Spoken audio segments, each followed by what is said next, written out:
जयपुर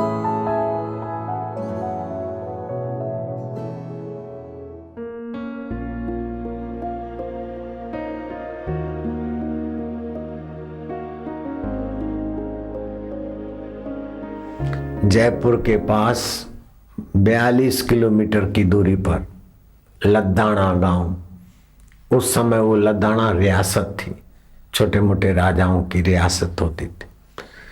राजा बैठा था और एक मुसलमान कर्मचारी ने राजा को जो ही प्रणाम किया तो उसके गले की माला तुलसी की बाहर निकल आई। अरे ये माला कौन सी पहरी है? तुलसी की दिखाई दे रही है। जी अंधाता, तो हिंदू कब बना? अंधाता मैं हिंदू तो नहीं बना हूं, लेकिन हिंदू धर्म की महिमा का मुझे दर्शन हुआ है। अंधाता, मैं खुदा की कसम खा के कहता हूं कि मैं लदाना से अपने ननिहाल गांव में जा रहा था। सूरज ढलने को था। आध रास्ते, उस समय मिट्टी के रास्ते थे, जैसे अभी भी किसानों के गाड़ा मार्ग होता है ना, बैलगाड़ी के रास्ते।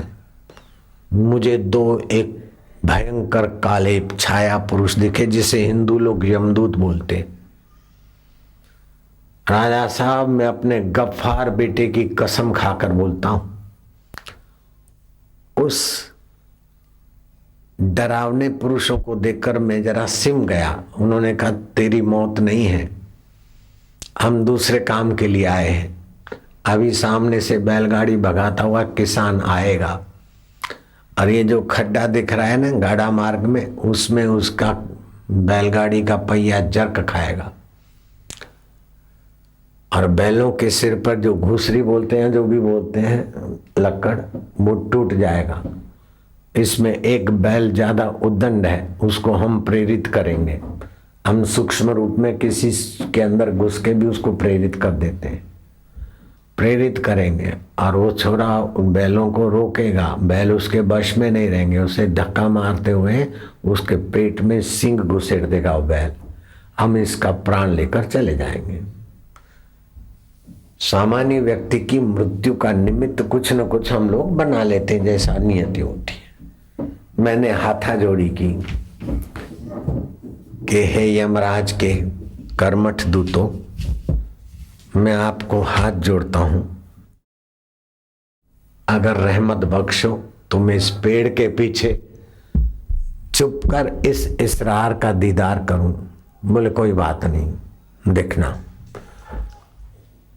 मैं छुपा रहा और वो बैलगाड़ी आई आई आई और जैसा यमदूतों ने बताया ऐसे बैलगाड़ी का पहिया उस खड्डे में जर्क आया, घुसरी टूटी और बैल उद्दंड हुए।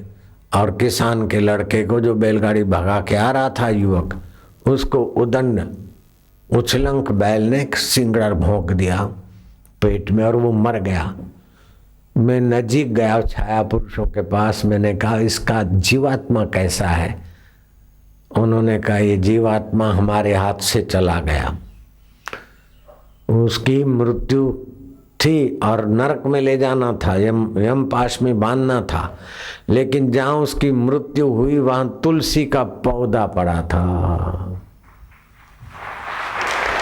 तुलसी के पौधे के आगे किसी की मृत्यु होती है, तुलसी के लकड़ी से बनी माला पहने हुए व्यक्ति के जीवन में, अथवा तुलसी की मिट्टी हो, तुलसी की मंजरी हो, तुलसी के पत्ते हो, तुलसी की माला हो, तुलसी की लकड़ी हो, वहां पर नरक में जाने वाले जीव भी दुर्गति से बच जाते हैं। ये संविधान के अनुसार वो हमारी पकड़ में नहीं आया, उसकी ऊंची गति हो गई।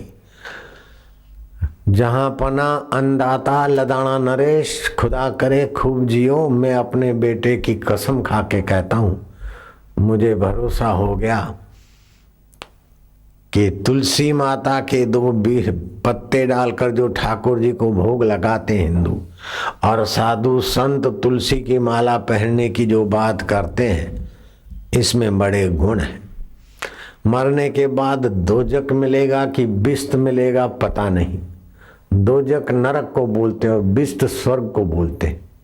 और हमारे मजहब में लिखा है कि मरने समय कब्र में गाड़ दिए जाते हैं, और जब कयामत होती है तो मोहम्मद साहब जिसकी सिफारिश करते हैं उसे बिस्त मिलता है, और बिस्त में हूरें होती है, अप्सराएं, शराब के चश्मे होते हैं। राजा साहब, एक औरत के अलावा दुनियादारी की 2-4 हूरें मिल जाए तो आदमी की क्या दुर्दशा होती है, और शराब के चश्मे और हूरें मिलेगी तो बिस्त भी हमारा क्या भला कर लेगा।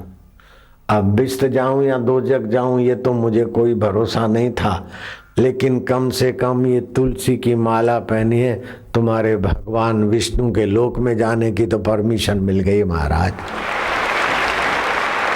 मैंने अपना धर्म मजहब तो नहीं बदला, केवल तुलसी की माला पहनी है। मैं आपको बताऊं, तुलसी की माला के विषय में शास्त्रों में कहा है कि इसमें चुंबकीय प्रभाव है और आपके शरीर का रक्त प्रवाह अच्छी तरह से चलता है।